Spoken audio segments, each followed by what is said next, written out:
All right. Looks like the majority of the people registered have joined. So yeah, thanks again for taking the time to join me for the presentation this morning on the 5 C's of crisis communications. So if you're familiar sort of with the Alchemy presentations, we do a series of workshops and presentations that cover a lot of different topics, from crisis communications to communications planning to public relations. So this one is basically can be used in concert with our communications series. So a lot of this information that we're going to talk about today is sort of the base level of when we're discussing the crisis planning workshops and stuff like that. So this is more of the kind of those feelings or those steps that aren't really around the tactical information. It's more of those 5 C's that are care, commitment, competency, community, and continuity. So it's sort of the base level things that we go into when we're looking at communications planning. So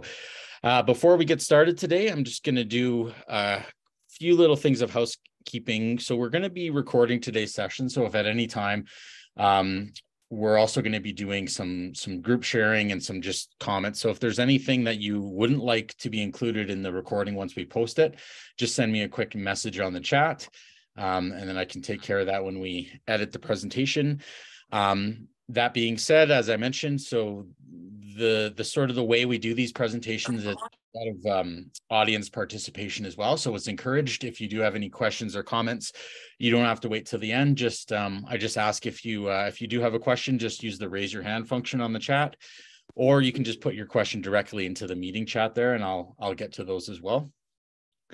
Yeah, so before I get started, I like to kind of do a little kind of round table of see where everyone is joining us from. So maybe just by putting it into the chat or just chiming in on the mic, just let me know where you're joining us from today. So I'll start. I'm coming from snowy, cold Calgary, Alberta, where I think it's about -30 right now. So yay me. But if anyone wants to let me know where they're from, hopefully somewhere hot. Is there anyone from Florida, California? Awesome. So Ottawa, also Calgary, Belleville, lots of snow. Yeah, awesome. Calgary, Okotoks, Smoky Lake. Cool. Nice. So a lot of people joining me in the cold weather. So yay. Okay. Awesome. So we're going to get going here. Before we kick off, I like to just start off with a land acknowledgement with all our presentations. So in the spirit of respect, reciprocity, and truth, Alchemy Communications, as an inhabitant of Calgary, Alberta, honors and acknowledges Mohkinstsis and the traditional Treaty 7 territory and oral practices of the Blackfoot Confederacy, the Siksika, Kainai, Piikani, as well as the Stoney Nakoda and Tsuut'ina nations. We also acknowledge that the territory we work and live upon is home to the Métis Nation of Alberta, Region 3, within the historical Northwest Métis homeland. Okay, just a quick check. Can everyone see? You should be seeing a presentation on my screen. Alchemy Communications, sort of a slide of who we are. Just maybe by a show of hands or a thumbs up on the screen there, if you can see that. Awesome, good. Okay, so for those who are new to the Alchemy presentations, we're a full service agency based out of Calgary, but we do have clients North America wide. So what we do is we basically offer marketing, PR, crisis communications support, and a whole bunch of other different areas that are not listed here. So it's all almost like we wear many hats. So so we work with currently nonprofit, small to mid-sized businesses and municipalities. But like I said, there's opportunities that we explore, and we work with a number of different agencies and industries as well. Okay, so jumping right into the 5 C's here. So as I mentioned, when we're looking at the 5 C's of crisis communications, I break them out into these categories here. So the first being care, commitment, competency, community, and continuity.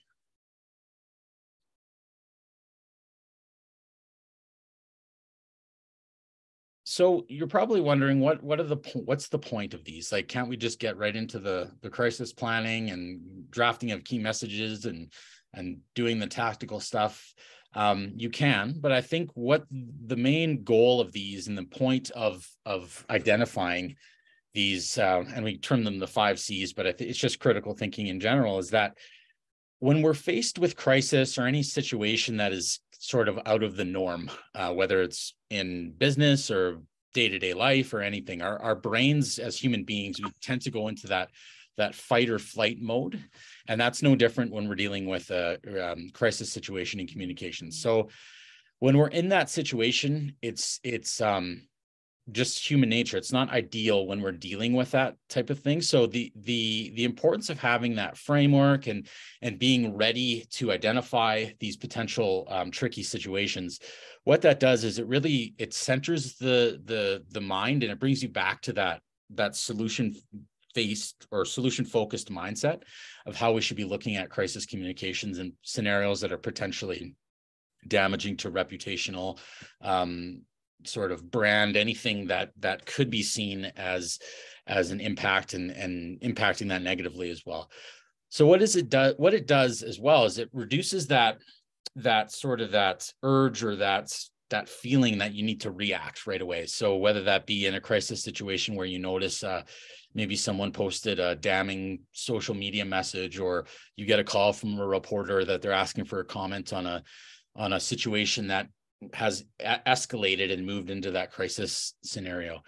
So what that does is when we're thinking in these, when we're reverting back to these 5 C's, and we'll get into them as we go, but what it does is it reduces that risk of that knee jerk or that commenting or just replying back on social right away. So what it also does, it brings the power back to the organization, the individual, and it allows them to really get in that mindset of thinking about the other side, right? So in all of my presentations around crisis comms, I always make a point to really key in on that word empathy. And you can see it there on the screen, but really be empathetic to that other side, even though you may be challenged and it's like, well, no, that's totally not the situation.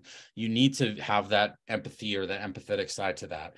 Or if there's a crisis situation where there's individuals involved that there's caused pain, loss, anything like that, we always have to be reverting back and thinking of that empathy and being empathetic. Okay, so are there any questions so far as I kind of summarized the point of what we're going to be talking about today?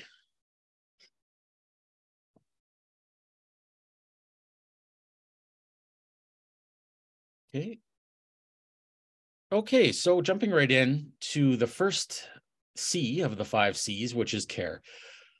So in specific, when we're looking at crisis comms and crisis communication scenarios, whether your group, your organization, you personally, whether you're at fault or not, you must avoid anything that might resemble indifference. So anything, if your statement is very cold, or if you're seen as being very like sort of aloof to it, or unaware of the potential risks that maybe could have been experienced, or even the pain or anything that could have been caused by it, you need to sort of step away from that indifference.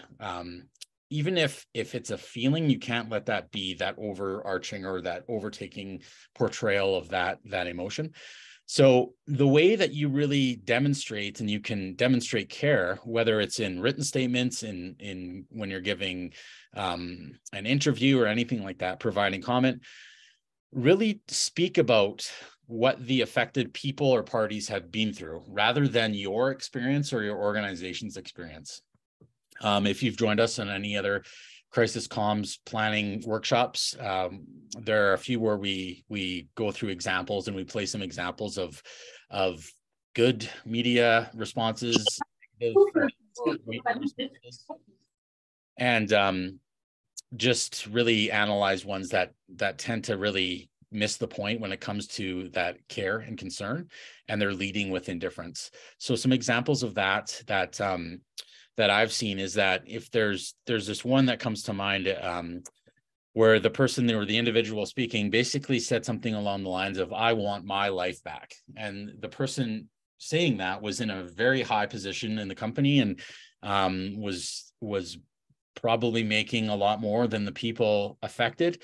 And when something like that comes out, it just totally derails all the positive work or even future positive messaging that can come out, because you're just missing that crucial step of speaking to those affected by the situation. So right off the bat, it's really about learning and speaking to the affected people rather than internalizing or saying how it has affected your organization or yourself personally. Don't get me wrong, there's opportunity for that, but you shouldn't be leading with that, or you shouldn't be strongly connected to that as you move forward through a crisis communications scenario. So the next bullet point here is really acknowledging how audiences and those affected parties feel. So when you're sort of acknowledging that right off the bat with the first bullet, when you're speaking about the situation and how they're affected, really bring into that, it's that term that we use sometimes, it's called care and concern. So acknowledge how the audiences are affected, how people are feeling, how it has impacted them, not you. It's a good way to really build on that care component of the first 5C. So once we get into the point where we're putting out those initial statements, we're really ramping up our messaging. We're responding to media requests. We're responding to social media comments. It's really about recognizing that the issue is an issue. So not just saying a broad statement of, yeah, we recognize and understand, but it's more about tying it all back to adding points of when you may have more information. If it's a media request saying we're going to be doing another update this afternoon, or just giving a timeline, and whatever timeline works for your organization. It doesn't have to be, I mean, in a perfect world, immediacy and speed is of essence in crisis situations. But if the timelines are communicated and known on both sides, then it's not as impactful if you just leave it blank and say, we're working on it, or we'll get back to you. What that does is it sort of sets that expectation that, yeah, we will have something for you. And even if you don't have something for the timeline that you set, that's an update, and you can still continue on with that practice as well.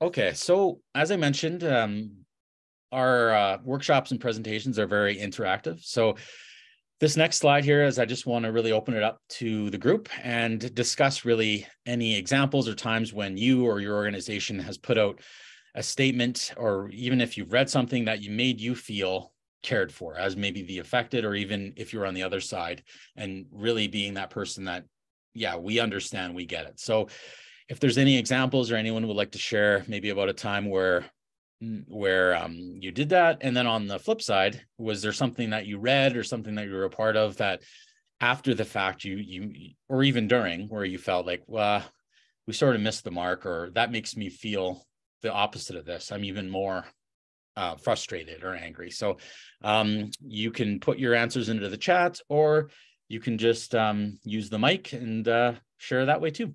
So I'll open it up. Anyone who'd like to share, take it away.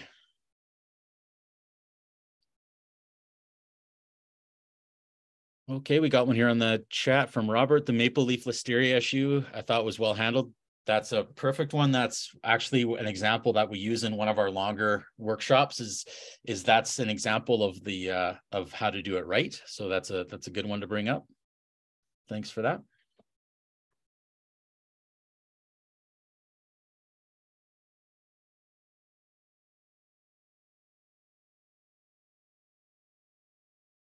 Okay, Rogers blackout. Can you elaborate on that? Was that one that wasn't handled well, or do you feel was handled well? I have thoughts on it, but I want to open it up to the group.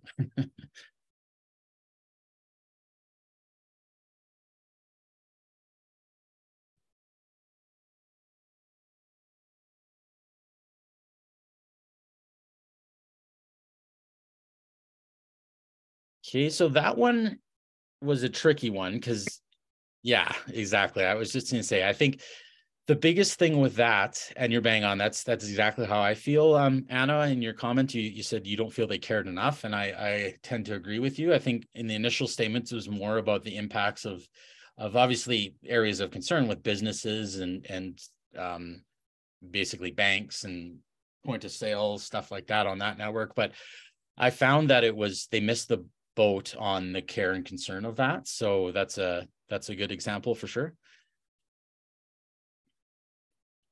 Yeah, exactly. It was a crisis, and it was definitely, I mean, you can debate whether it was handled poorly or positive, but okay.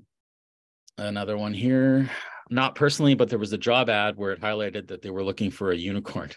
I thought that was not in good taste and probably somewhat discriminatory.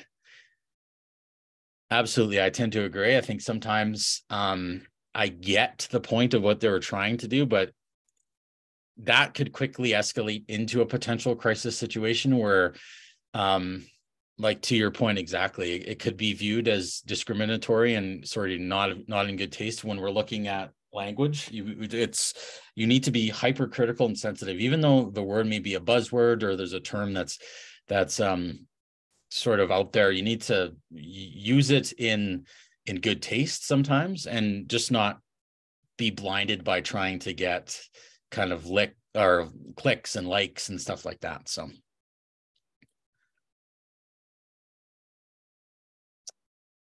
all right, it's another one here. Chapters Indigo, recent privacy breach.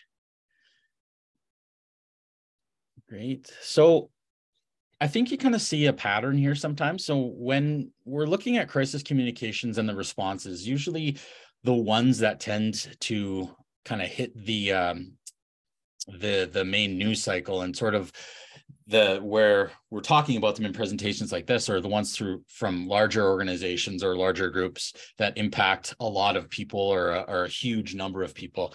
And usually they're around situations such as privacy breaches or like negative based things. But one thing that I'd also like to caution, and not even caution, but just remind people, is that crisis can be, there's all levels of crisis. So whether you don't have to be the Chapters Indigo, the Rogers of the world, a crisis can come in many forms. Even if you're a smaller organization and you have maybe 5 employees, if there's a HR issue or something like that, that could quickly develop into a potential crisis that has implications for your organization or your group. It could be covered by local media. So it's really about, and this is more into the crisis communications planning workshops, but it's really about identifying those potential crises that could affect you.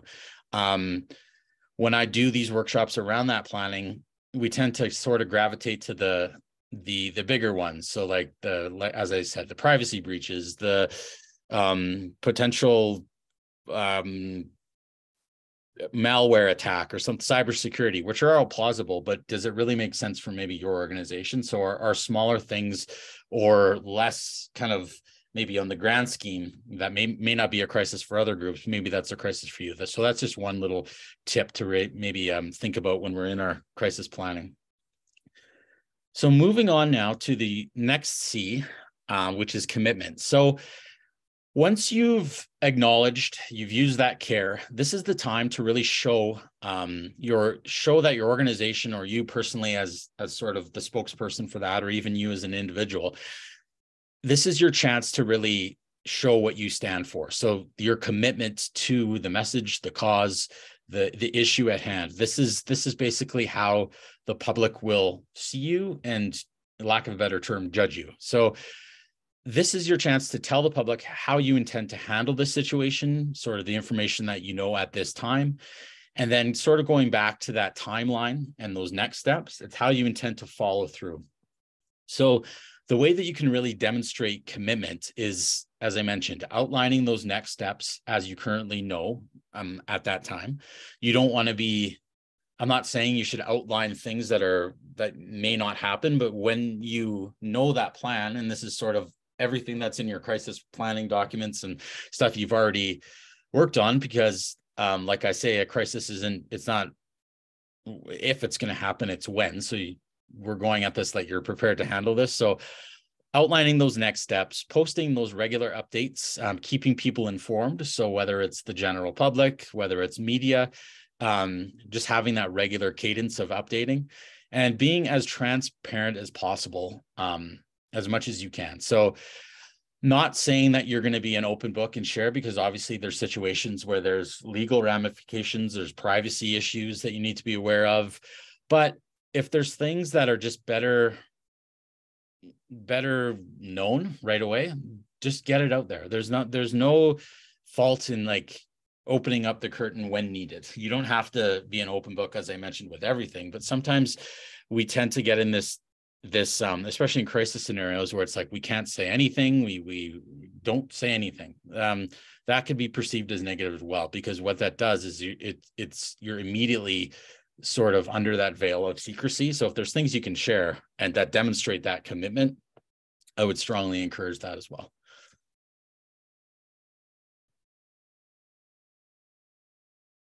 Okay, so the next C that I really want to get into here is around the term competency. So this is a tricky one sometimes, because and the sort of the bullet points, we'll get into this, but at any given moment, your competency on an issue can be flipped like that, it's as simple as maybe saying something that you didn't mean to say during media. Even body language can convey that there's a lack of competency when you're handling a situation.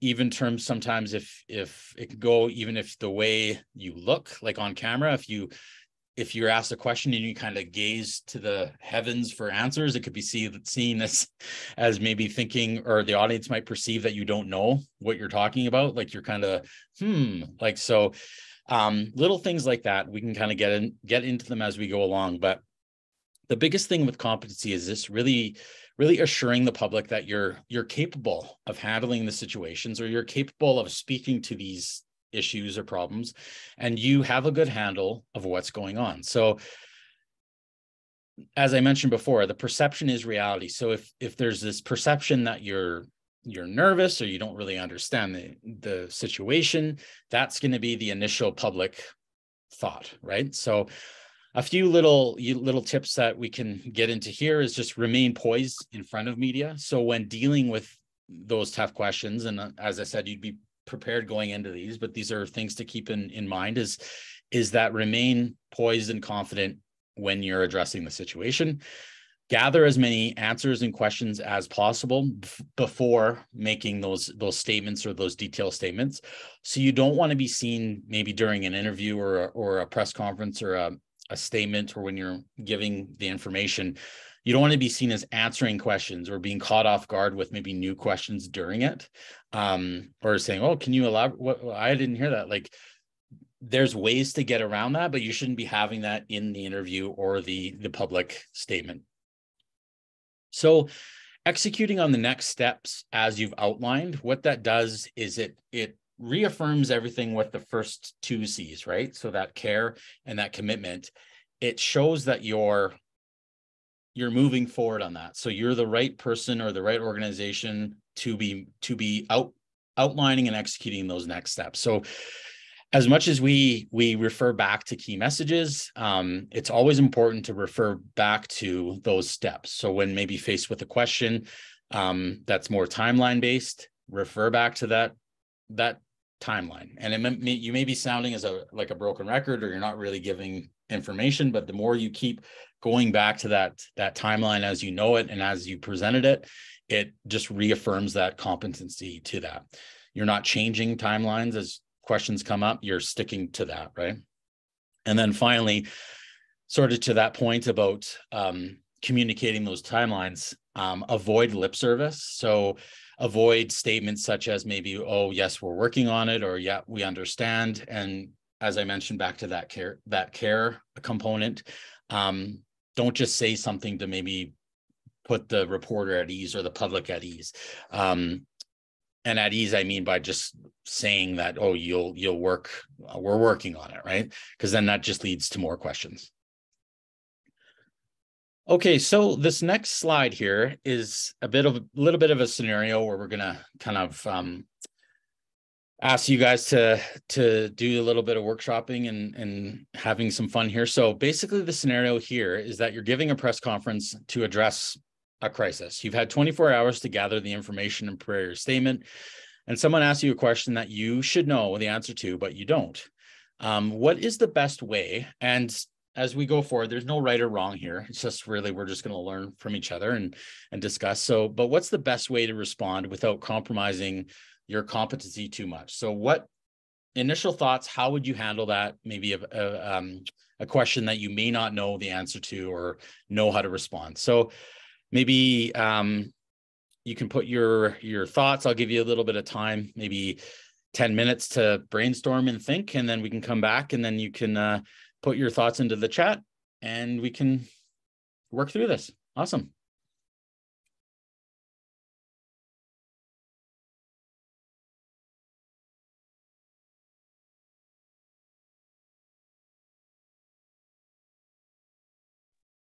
And one thing I'd just like to mention too, so the situation isn't really important. The bottom line here is just we're asked a question that you really don't know the answer to. So it's that's how you would handle it. So that's the exercise here.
Okay, so I'm going to jump in because I'm noticing we're getting some on the chat. So I know we said 10 minutes, but continue to work on it if you are, and we can just start right now. So a few that have came in over the chat is that the first one here is that the response would be that you took note of it and you will go back to them about it with a determined timeline.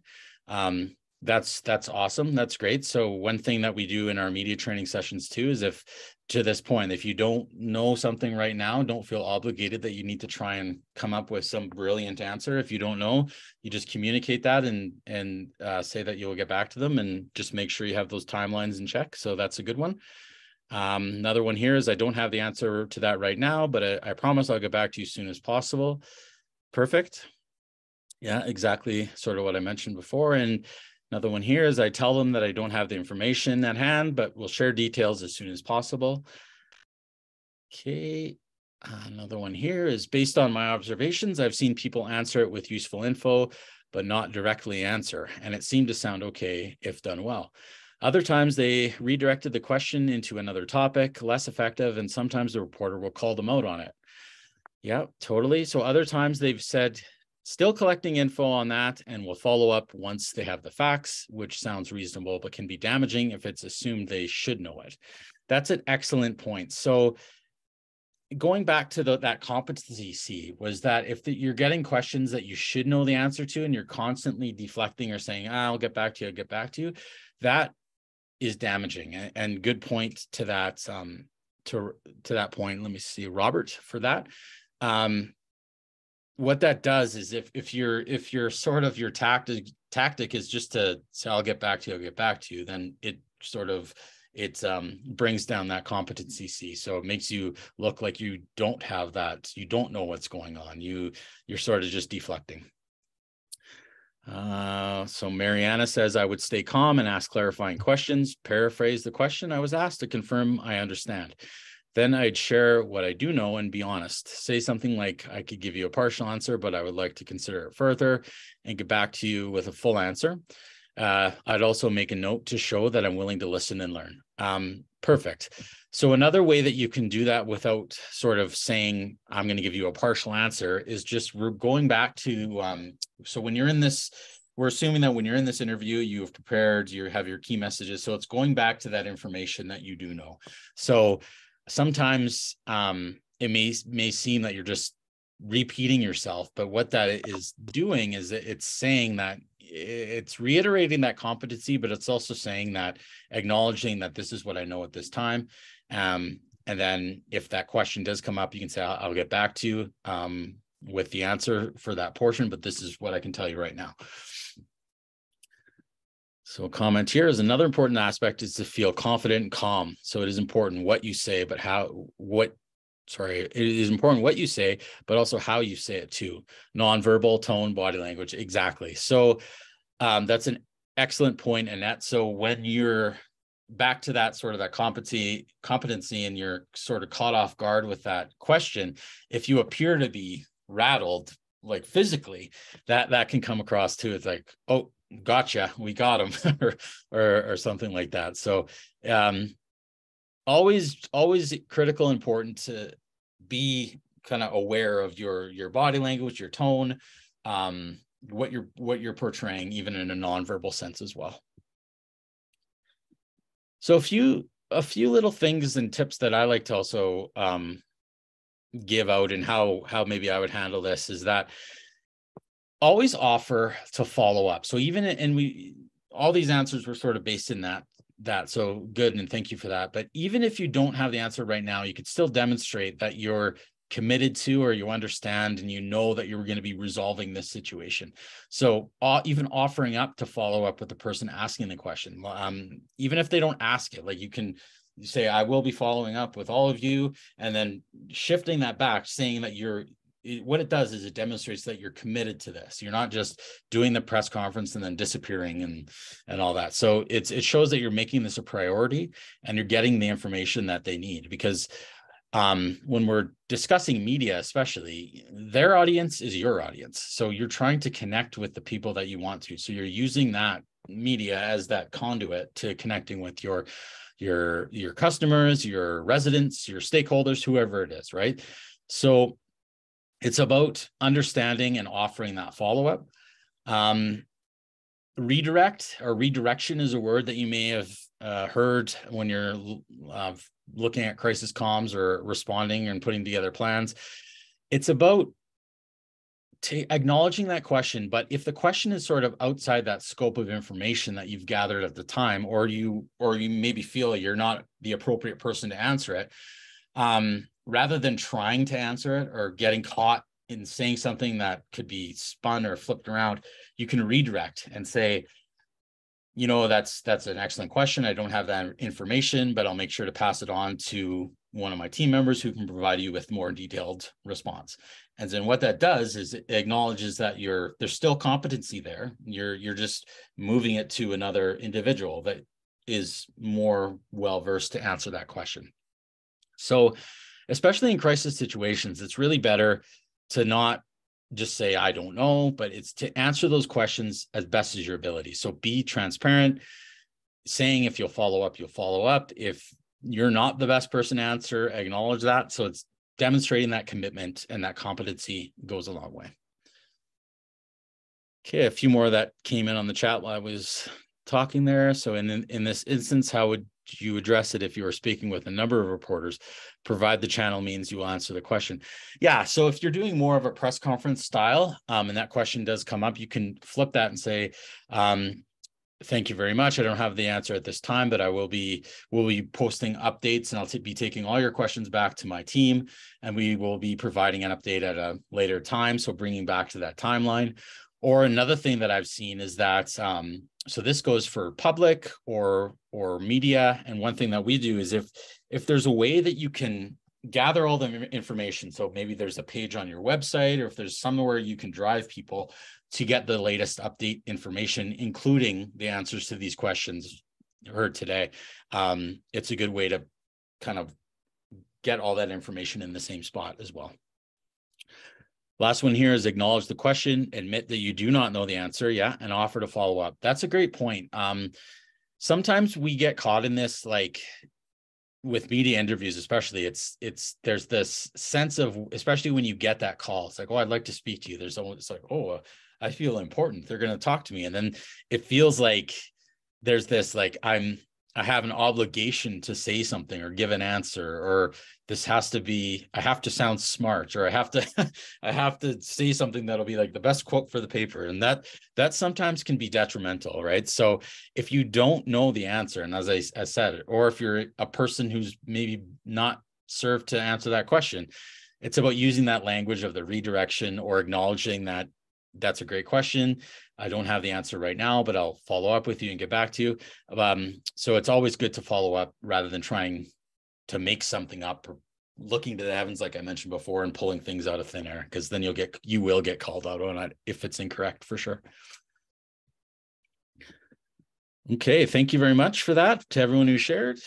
We're going to be moving on to the next C here is community. So your audience is really more likely to be on your side or sympathetic if you show them that you're on their side. So if you come out and you're sort of, if you've ignored sort of those the first C's, that care, you're not committed, you're coming across that you don't really understand what's going on, you're going to be losing out on that care, concern, commitment from your audience or your stakeholders or from the media. And that sympathy side, I'm not saying we're always looking for sympathy in terms of a crisis or how it affects the larger company, but if you can show the audience your side, and if they're understanding of that and you understand their side as well, there is an opportunity for sympathy to be shared on both sides. So what that looks like is the way you sort of do this, and this goes all the way back even before crisis communications planning. This is just communications planning in general, and communicating with your audience, your residents, your stakeholders, your community, is that engaging and understanding on a regular basis goes a long way when you're faced with these situations. So if you have regular communications channels, regular posting cadence on social media, if people know where to find you in terms of social, they know that you're responsive. I mean, this is all perfect world scenario where you're just nailing communications and everyone's happy, but there's a point to having that regularity as well. So what that does is it builds that trust with your audience, which is huge when dealing with crisis scenarios as well. So when you've done that, and when it comes time to engage with your community, engage. So especially in crisis, so engaging with those social media comments where possible. Sometimes we get this tendency to just ignore, which sometimes you do. Like, not every comment should be responded to. So it's about filtering and understanding that if you do respond to this, is it worth it? Or is this person just, we tend to use the term troll, or is it trolling you? Does it make sense? But for the ones that are legitimate questions and deserve answers, you should be engaging. So it's not really one of those, like a light switch, I like to call it. You don't just turn it. Sometimes you do turn off social and there's a blackout period, but that shouldn't be your default response. Don't respond to anything. So, because that could be harmful as well. So what that does is it could be, and sort of, as I mentioned before, it kind of erases all that, maybe that positive work you've done in the past about being engaged and connecting. If all of a sudden you're not communicating, it's like, well, what's going on? They used to be so good at this. But so yeah, so giving that, the next bullet point here is important as well. So it's giving that person or that party a safe place to vent. So sometimes not everybody wants a response, and it can kind of escalate things. So again, it's about filtering, understanding those responses and whether they should be responded to or those comments need to be addressed. But sometimes it's just giving the people that opportunity to express their opinion. And what you can do, rather than responding to each one and then maybe starting little side conversations that are just escalating the situation, is you're take back all that feedback, take back all those comments that you're seeing, and build that into your messaging when maybe you're faced with a media interview and saying, look, we've seen, you can see, as you've seen on social media, the comments are all over the place. We understand you. We've read every comment, but what we'd like to say, and then you group it together, and not saying that you're just answering every individual comment by this blanket statement, but if it's warranted, it'll give that community that sense of sympathy that you are reading each one, you understand. So the final bullet here is expressing that empathy for the affected party. So again, you'll see that sort of that theme, that being that empathetic voice, understanding. So when it comes to building that community, when you understand them and you portray that you're on their side, or you know what they're affected or going through, it goes a long way into them flipping it and being sympathetic for you. So sometimes you may have heard of terms such as community champions. You're starting to kind of get people on your side, sorry. They're starting to share that message. They're like your de facto spokespeople. So the messages that you get out in the community, they're spreading, right? So if there's people that are on your side, maybe they're dispelling rumors if it comes up in conversation or something, like, no, that's not exactly what they said. This is what they said, right? So you're kind of creating that community, and you're building it by being empathetic and then showing that you're sympathetic to them as well. So any questions or thoughts, any examples of things that you've seen, or maybe even in your own sort of business dealings or communications planning, of how you've sort of handled that idea of community?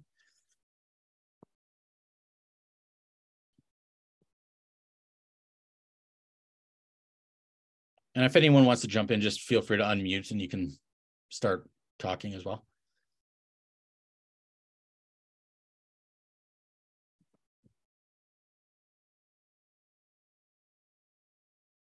So Robert here, tiny example. Someone gave our business a bad review and other customers came to our defense without us asking.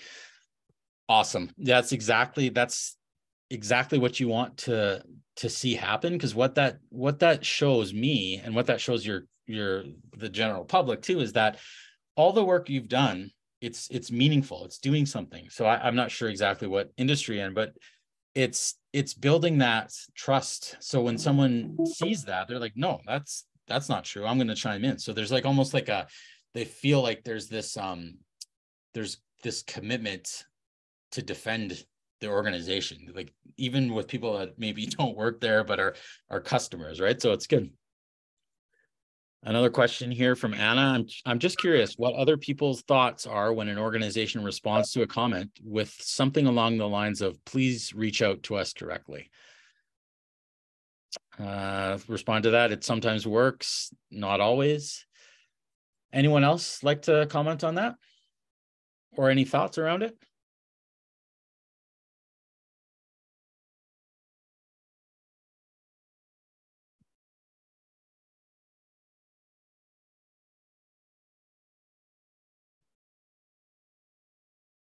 Yeah, it sounds like they're being asked to the principal's office. Yeah. Taking it offline depends on the affected. Correct. Yeah, it shows lack of care. In some situations it does, and some could show that they care enough to talk to you one-on-one. But one thing that I'd like to say on this too is, if that is your default to take everything offline, it can be seen as, it could backfire a bit, because sometimes people want that comment answered in the public space, right? They're like, no, I don't want this No, I said what I have to say. You can answer to me publicly. You don't need to talk to me privately. So when that comes up, you're basically being invited to share your messaging or your thoughts with the group, right? So again, it does depend on the situation and the level of the comment and the criticisms that are coming out. So a few comments here I'm just getting to on the chat. So Robert, again, when I see too many of those complaints and stock responses, it sounds like they want to take it offline rather than publicly address it and actually fix it. Yeah, that's a great point, because sometimes you'll notice that, like, thank you for your comment. I would love to take, like, publicly they write that, or and it's like, well, if you're reading that and it's like, no, that person had a good point. I want to hear that answer. So it's a double-edged sword. It is good practice to sometimes in certain situations address the comment directly with the person, but that shouldn't be the default for every single comment or response, right? Jillian, one-on-one conversations can be very intimidating for certain populations. Agreed, 100%. I mean, to be honest, there's a reason why maybe someone is commenting in a public forum or behind a keyboard. Like, sometimes we get in this phase, like everyone is just, oh, they're bad people for commenting, the keyboard warrior. Well, sometimes it's not that. It's maybe there's a confidence thing. There's a language barrier issue. It shouldn't be just all or nothing, right? So that's a good point. Sometimes it is intimidating to be brought into that principal's office analogy. It's almost like, oh, I need to talk to you because how dare you ask that question, right? So thanks for that. James here. So it depends on if it is a criticism of the organization or an individual within the organization or with the organization. In terms of employment information, that has to be offline. Agreed. So with all of this, and I mentioned it earlier on, there is a level of obviously privacy. There's legalities around it. When I say be transparent in an open book to a point, you can't just be sharing everything, and because that could create other situations or crisis situations as well. Okay, agreed. Yeah, a lot of agreements amongst the group. I've also seen with negative comments or reviews, the company first acknowledging the feeling or experience with it. We are so sorry about this situation you faced, or something along those lines. Then they explain or something else. But in other cases, yes, taking offline is necessary. Yeah, totally. This kind of goes back to that analyzing and judging of what it is, right? So it's always good to acknowledge, especially when we're talking about Google reviews or stuff like that, where someone leaves a positive or negative. Like, it's even good to acknowledge negativity and positive as well. So don't just respond to the negative ones, respond to the positive, but it kind of goes back to those you can use these. I know we label these 5 C's with crisis in mind, but even just communications in general, if there's care, commitments, competency, community, sort of in your day-to-day communications, it goes a long way, as I said, when you're faced with these difficult situations. Last one here, Sylvia. We had some protesters outside our workplace on a very hot day a few years back. We decided to bring them cold water, showing that we were being respectful of their right to protest. Exactly. Sometimes things can go a long way. It doesn't always have to be words that get your message across. What that does, and yeah, you nailed it. Like, everyone has a right to protest. Everyone has a right to their opinion. When it starts to blur the lines into when you start to see that it's impacting people negatively, if it's harming people, then you're blurring the lines of either criminal acts, anything that's illegal. There's a fine line on that. But at the end of the day, there is a right to protest. So that's an excellent tactic, right? To show that you may not agree wholeheartedly with what they're saying, but it's hot out. Here's water, right? So what that does too, and even it kind of goes back to that idea of care, is it's showing that even though you may be on totally different spectrums of beliefs, the common ground is that. Now that sort of reminds me, it's not always the best. Like, I'm thinking of that Pepsi commercial with Kylie Jenner or one of the Jenners or something like that, and she it was a protest thing. And like, no, not saying that that's going to be to solve your problems, but sometimes there's common ground in other ways as well. So we recently had some people using alternate inaccurate facts and stirred up quite a response in our community based on incorrect information. We wanted to respect their fears, but not necessarily their facts. It was tricky to have empathy and fully listen. That's a great point. Yeah, so that's excellent point. I'm not saying that you have to always be empathetic, even if situations where it's categorically wrong, that's your opportunity to correct the fact, right? It's there's ways to do that in an empathetic way, but not saying, oh, yeah, that's your opinion and we'll listen to you. But if it's wrong and incorrect and affects other community members or residents or customers, then you do have sort of an obligation to correct that information, right?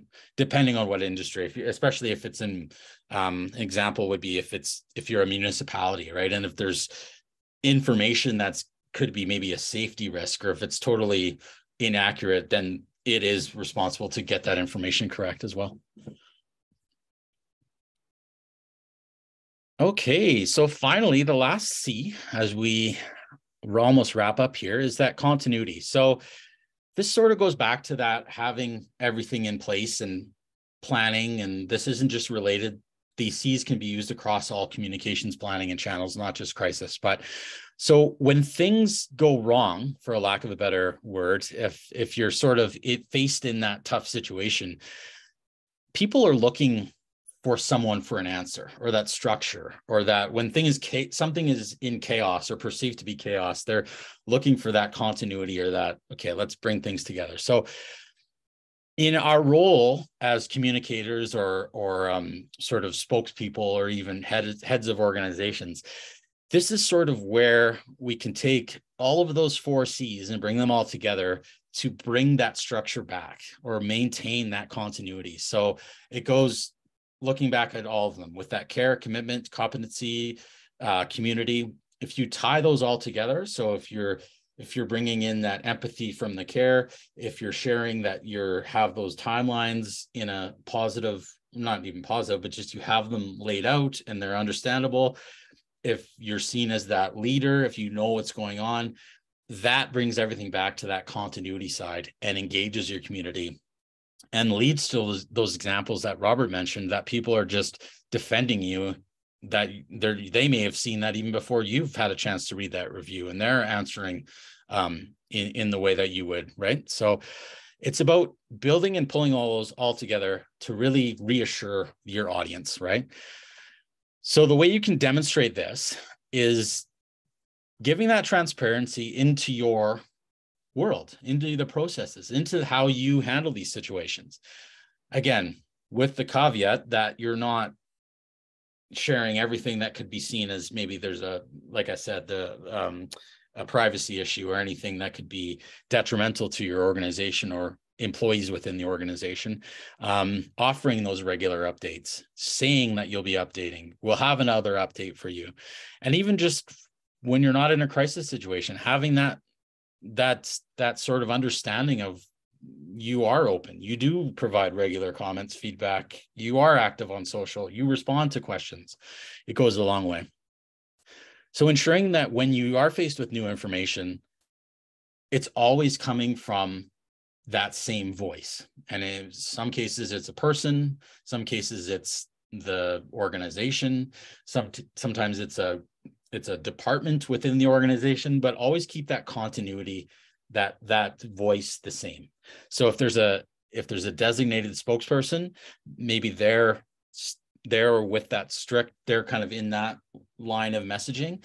If there are times where maybe the head or the CEO or the mayor or whoever, if there's a level where it needs to escalate, then there's a public understanding that when they're speaking, it's at this level. So maybe when you have your CEO, there's this understanding now, it's like, okay, well, this is serious, or this, even to the audience, wow, they are taking my concerns serious because the head is answering.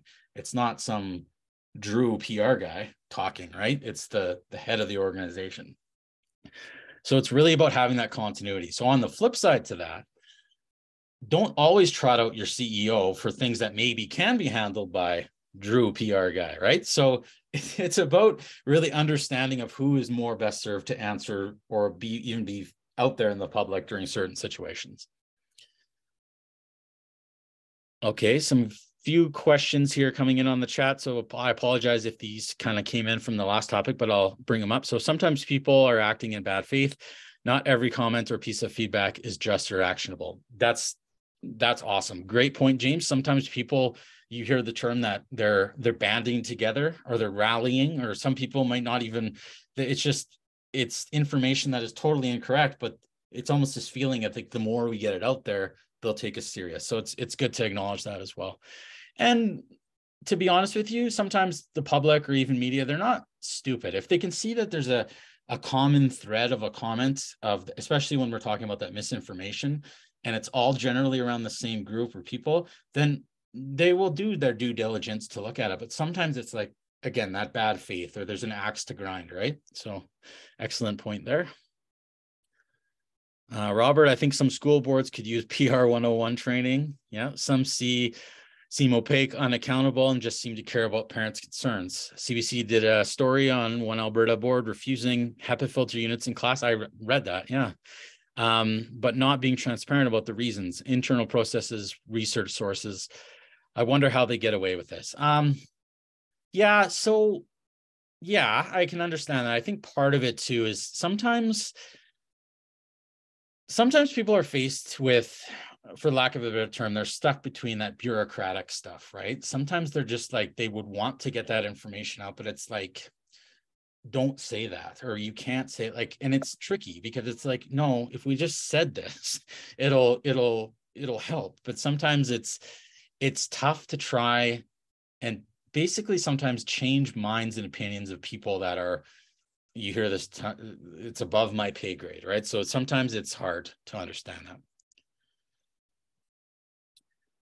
Okay, so I know we're right up against the time, so I'm just going to sum up here with these slides here. So you can jot these down, and I will be sending out the presentation to everyone on the call today. So the biggest thing is, when we're looking at these 5 C's, if anything, these don't just have to be used for crisis scenarios. These can be used in all communications planning in general. And honestly, relationships and your own life. Like if you look at these, and it's really interchangeable, right? So if you come at things with these C's of care, commitment, competency, community, and continuity, when you're faced with difficult conversations or crisis situations, you're already well on your way of understanding, right? So yeah, I know we're 1 minute away, so I'm just going to jump to this next slide with my contact information. If there's a question that you didn't have a chance to answer, or if there's something maybe you wanted me to elaborate on, you can send me an email, you can give me a call, you can text me, whatever. I'm open to hearing from everyone. And yeah, I'd love to hear some thoughts on maybe your experiences. And if there's anything you want to learn more about, and maybe you have a situation brewing, we can discuss.